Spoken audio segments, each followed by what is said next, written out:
The Mercedes-AMG GT lineup seemingly offers a variant for every taste, and based on my experience so far, each one charms in its own manner. This GTC is more powerful than the base GT Roadster but not as intense as the track-devouring GTR.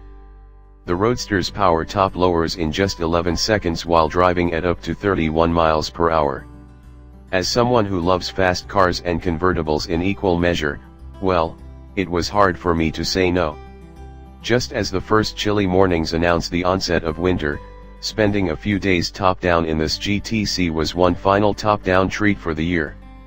Pros: huge turbo punch. The 4.0-liter biturbo V8 in this car is far from new, but its ferocious low-end punch is still plenty rewarding.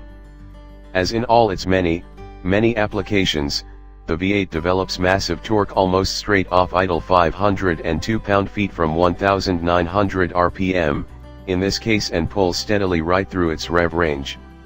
Never for an instant does this car lack for power, making it a rocket that had me triple-checking the speedometer all day long.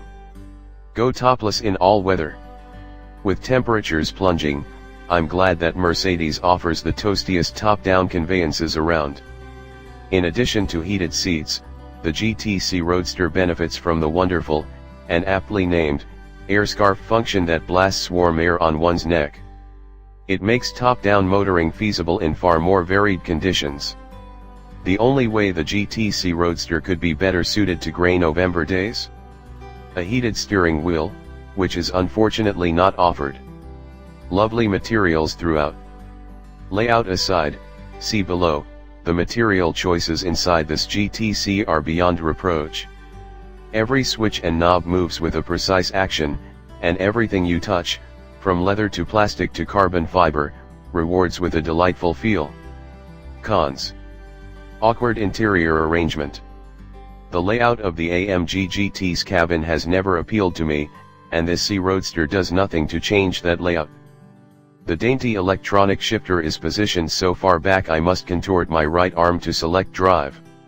The dizzying array of round control knobs on the console takes up a lot of space and makes the cabin even more cramped.